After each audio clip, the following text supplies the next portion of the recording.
Now, as South Africans are subjected to round after round of power blackouts, concerns are starting to pile up about the impact on business and, by extension, the country's economy. Yesterday afternoon, the utility sent out a notice to say stage 4 load shedding would be implemented until Friday. We're now joined by the president of the South African Truckers Association, Mary Phadi. A very good morning and welcome to you. Also, energy analyst, Professor Sampson Mamphweli. And we're also joined by the South African Chamber of Commerce's Industry CEO, Mkoki. Thank you so much for making the time. And Phindulo Mulaudzi, who is a matriculant at Raluswielo Secondary School in Limpopo. I'm told Mr. Mkoki will be joining us only much later on. But a very good morning to everyone. And let's start with you, Mr. Mamphweli. Just what is the cause of load shedding? Good morning to you and the viewers. This is a big problem that is being caused mainly by the aging infrastructure at SCom, and this problem has been coming for far too long. The biggest issue here has been the delay in the implementation of the IRP, starting with the IRP 2010, where there was some gaps in terms of implementation of that plan, up until 2019, when we have the new IRP 2019 that the minister is now grappling to kind of implement. So the biggest challenge is the aging infrastructure. And what happens is it's easy now for us as a country to lose up to 15,000 megawatts within hours. That's why even the announcement for stage 4 load shedding came in like 30 minutes. That is because the infrastructure is so bad, such that some of these power stations should have been replaced some time ago.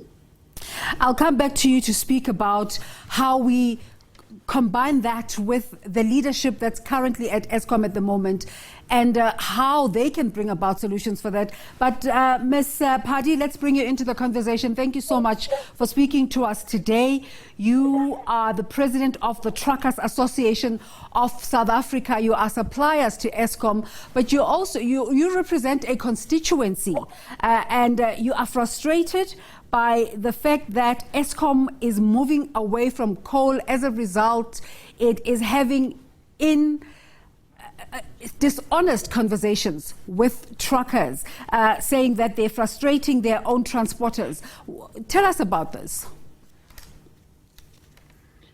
Good morning and good morning to the viewers. If you look at 3 years ago, before Andre was given the mandate to come and dismantle SCom, SCom was supplying coal. It was about 2.4 million tons that we used to transport to the power stations. And last year, November, we were sitting at about 700 tons. And if you compare that to the period when coal was transported, you can clearly see that there's a mandate to this thing. I don't think that it has to do with the maintenance of the power stations, but I think it has to do with the fact that SCom is making sure that they are eating from the hand to mouth. The stockpile is very low on all the power stations. As you arrive with the coal, they immediately burn it. And previously, you'll have enough stockpile on the ground so that whereas they maintain, they can be able to burn that coal. So the mandate is very clear, and we really don't believe that it has to do with the maintenance of the power stations. It is something that is done to make sure that truckers are out of business. And at the moment, SCom is frustrating those truckers to make sure that they don't work. The past 2 years, they make sure that there's no tonnages to move. So if you don't have tonnages and you rely on the mining, the mines itself to supply coal, I don't think they will have enough time and commitment compared to SCom doing it themselves. So if enough and sufficient business was being given to truckers, how would the South African community benefit from this? Would their lights be on all the time? Is that what you're saying? The bottom line is that for the past 10 years, we've been transporting for SCom, and everything changed when Andre was appointed. So the past 10 years, we contributed immensely to the delivery of coal. And we have evidence of that because there was no load shedding. There was a time when everything was clean because we were all committed and making sure that the lights are on. Just going to ask my producers if Michael is there. Michael, thank you for joining us. You're a matriculant in your last leg of your basic education career. How is this affecting you?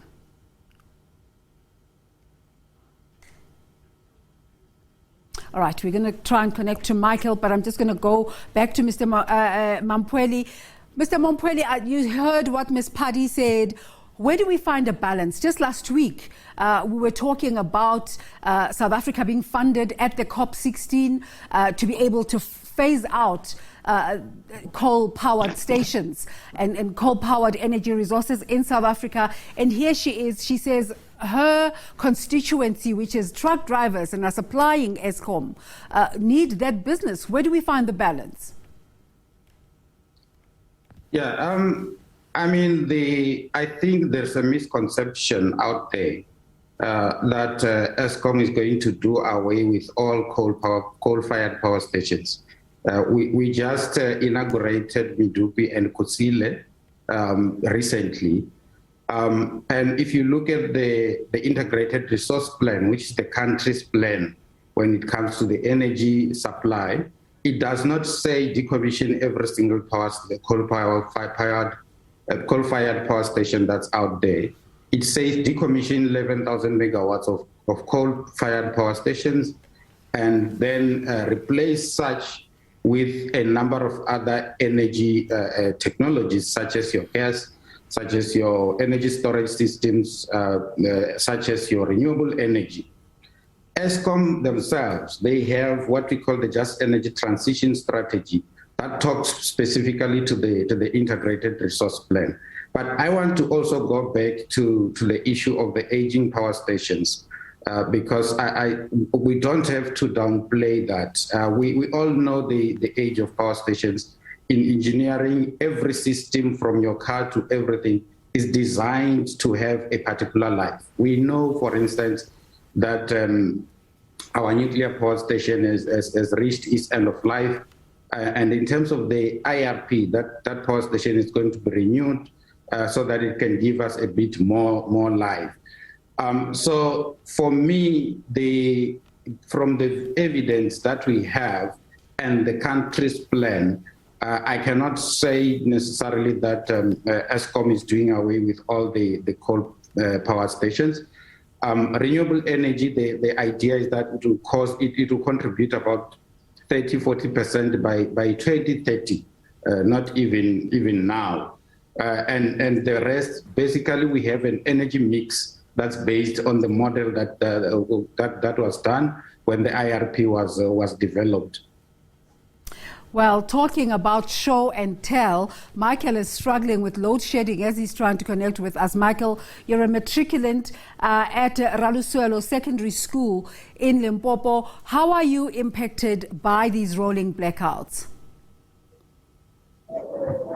I'm not happy about load shedding because load shedding has affected the ability of learners to have sufficient lighting at home to study, and can also affect their journey to school to write.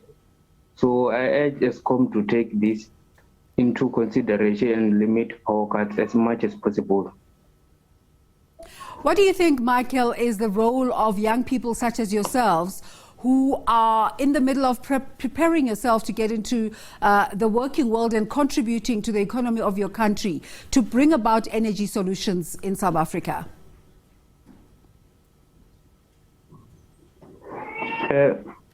What can I say is that, so if SCom reduce power cuts every day, yeah, it will help us to study, because most of us who cannot study in the dark or using a candle.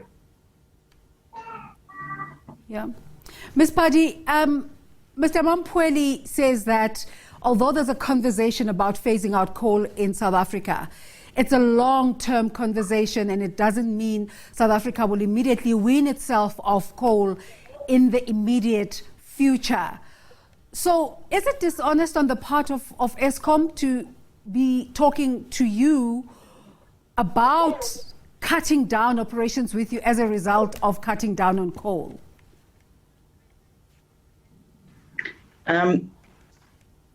Indeed, if you look at the mines that have signed with SCom lately, for example, we've got Zimkhulu, which is a contract that was issued to the former Jabu Mabuza chairman. May his soul rest in peace. You can clearly see that there is enough coal there. I'm just making an example, and that coal was supposed to go to Kendal, but because it was not benefiting the family associated to SCom, then that coal had to reroute to the other power station. And those are the things that you can clearly see that these are the decisions that are not putting the interest of the South Africans, but it puts the interest of SCom first.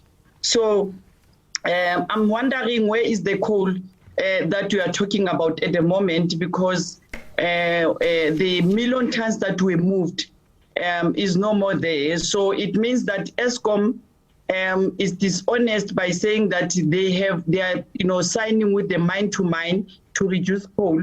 Whereas they are clearly knowing that where are they taking that coal, because we don't see that coal, we don't see those numbers. So the numbers have disappeared. So something is really cooking and something is definitely wrong. So in a moment, I'm going to show our viewers the response from SCom, but I just want to read it out to you, Ms. Phadi, and not all of it. But he said, Sikonathi Mantshantshe responds saying, there is no shortage of coal at SCom's power stations.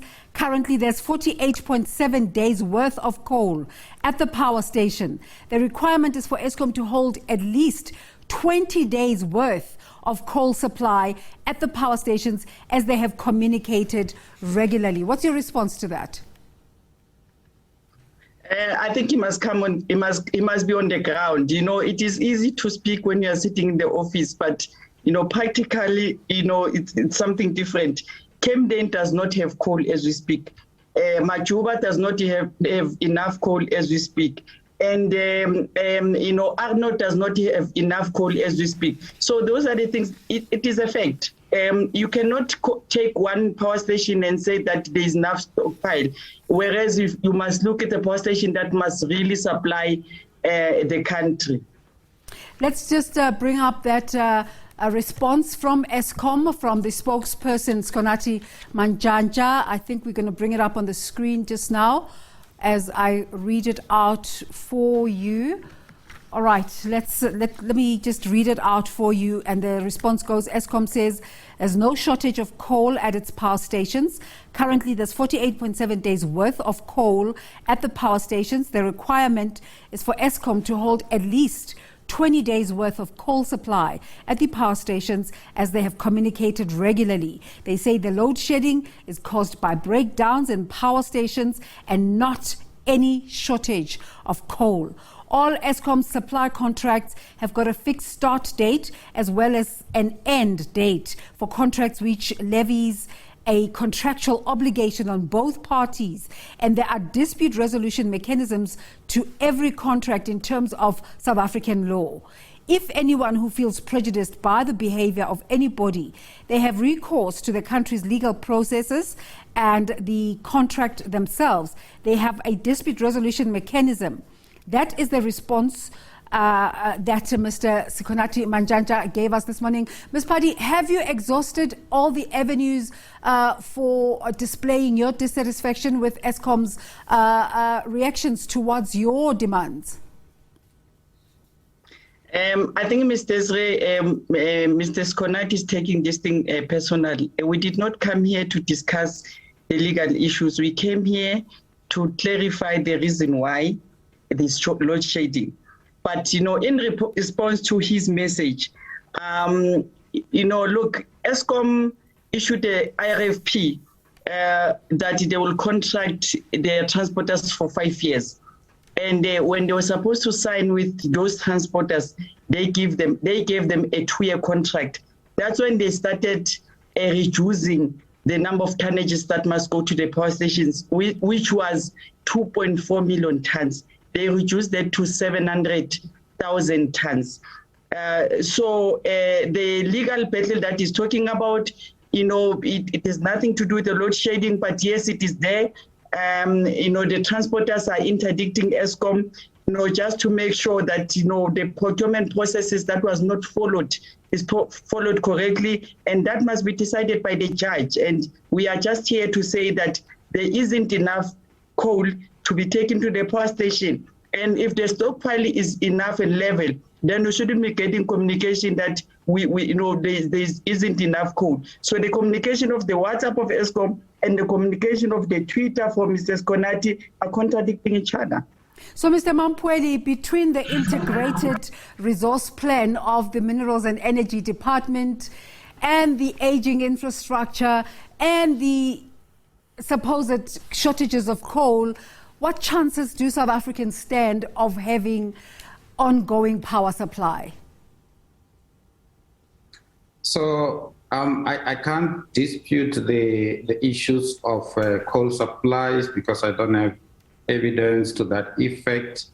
That is the issue that SCom and the coal suppliers can talk to.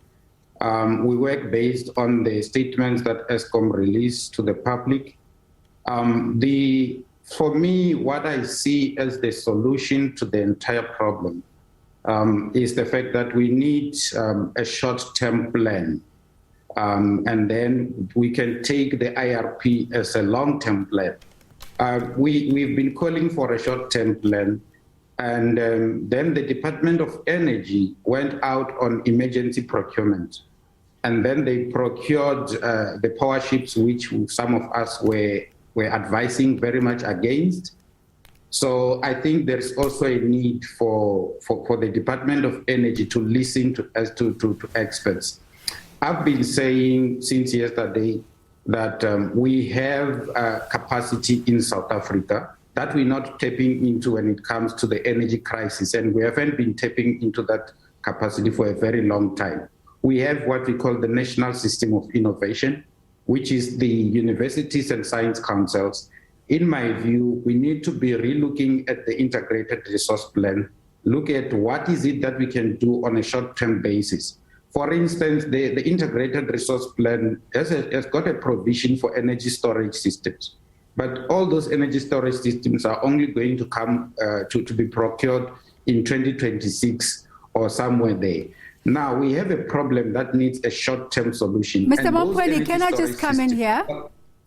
Can I just come in here? You're talking about short-term plans, but the very integrated resource program was starting to implement.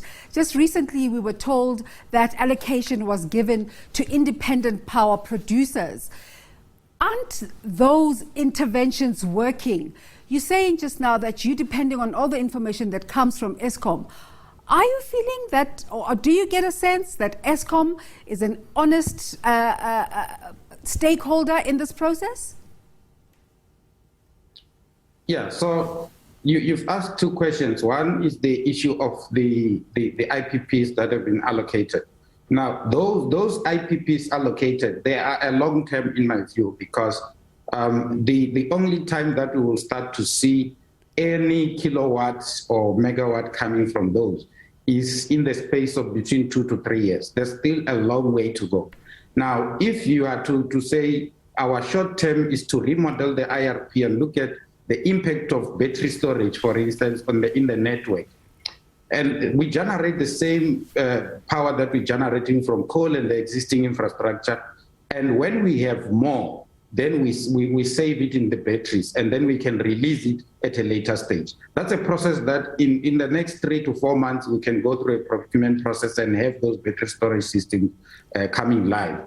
Now, in terms of the second question on whether we trust SCom or not, I think for me, I trust the information that comes from SCom, there are people who can dispute that kind of information with evidence that they will provide from the other side. Like my sister there who's talking about the shortage of coal and the tonnages and all those kind of things. It's only SCom and those people who can then look at those facts and provide us with the relevant or with accurate information if there are any kind of inaccuracies in the information that they're bringing to the fore.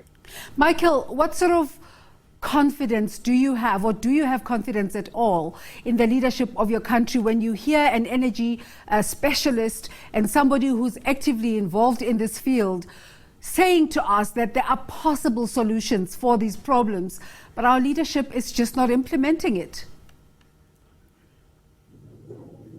Okay, when I say every day we hear about news, this and that. Even now I'm speaking, there's no electricity. Yeah, what can I say is that as a grade 12 learner, load shedding has become unbearable for me, especially when I'm preparing for exam. With an advent of summer season, load shedding hours have increased that disturb the study routine. But the exams are ongoing in various schools, and the grade 12 candidates are suffering because they are unable to focus on studies. Frequent load shedding turns bright days and nights into darkness, and learners wait for the light to return so they can resume their studies. It is very difficult to concentrate on studies during frequent load shedding, and I fear that my result will be affected if this situation continues. We are facing daily load shedding these days. So aptly put, and thank you so much, Michael. Let's release you perhaps just to go prepare for your matric exams, or I don't know if you have a paper today. But Mr. Mamphweli, just to wrap up with you, should we expect a total blackout one of these days? That's a difficult one, but to answer it, I need to put it into context. So as things stand, we've got about 11,000 megawatts that can put us into uncertainty at any point in time. And what we've learned so far is that we can, at any point in time, have about 15,000 megawatts going off the grid. If we don't do anything about that between now and the next 2 years or so, we will be looking at total blackouts. I would like to encourage government to implement the integrated resource plan. If you look at the prices of renewable energy technologies, it has gone down drastically. The latest bid window 5 came down to about 49 cents per kilowatt hour and 47 cents per kilowatt hour for both wind and solar energy. So I would say let us implement the integrated plan, the resource plan with speed, but also let us rework it and look at what will be the temporary short-term solutions that we can bring on board as quickly as possible. There's also the issue of that I picked up of there was some time that we didn't have load shedding. If you look backwards, you'll find that the time that we didn't have load shedding, it was the time that the economy contracted. So the energy situation works like that. If the economy contracts, then the demand goes down. Then you don't have problems with security of supply. What we are projecting now with the economic recovery plans that the president and his cabinet has put in place is that in the next year or two, we will see the economy growing, and with that growth, we will need a lot more electricity, which means that the demand will be much more higher and chances of load shedding will be much more higher as well. Ms. Phadi, just to wrap up, from your point of view, what's the way forward? We are saying that as TACAs, SCom must, rely on the people that they've given a mandate to transport for them. and then they must go back and tell them that, you know, they must do that. Remember, if you give the mine a responsibility to take coal to the power station on your behalf, you don't have control of that. And SCom is phasing away the contracts up to next year. I don't think we have a problem with that. But what we are saying is that, you know, SCom must try and be involved with those mines to make sure that they are transporting coal to the power stations, because it seems as if they are not getting what they want when they are, you know, when their leadership decided to let go of making sure that each and every power station has enough coal. Look, the issue of the IPPs, we took to the street to, you know, in Pretoria, I think it was 4 or 5 years ago. We did inform the public that there's something that is coming, which is called renewable energy, and coal is cheap. How can you sell you know, how can you phase out coal? You know, when other, you know, countries overseas are bringing back coal. So you can't be saying that South Africa cannot be able to handle within their own resources. We have enough resources. You know, this thing of IPPs is just a game. It's wasting money. I think at the time, you know, IPPs was R1.89 and coal was 89 cents. So those figures are there, and it is a fact. And we are not speaking because, you know, we just want to give the public the wrong information. We are giving them facts to say we need coal. You know, they must just, you know, I think preferably the leadership must take back that signature of selling of, you know, phasing out of coal, and come back and mine whatever that we have. We have enough resources that can carry us for the next 8 years in South Africa, and we don't need other countries to come and assist us with their own energy. And let me thank all of you for joining us today. Mary Phadi is the president of the SA Truckers Association, and Professor Sampson Mamphweli is an energy expert. And we're also talking to Phindulo Mulaudzi, who is a matriculant at Raluswielo Secondary School in Limpopo, as we continue to have this conversation about the impacts of these outages on different sectors of the South African economy.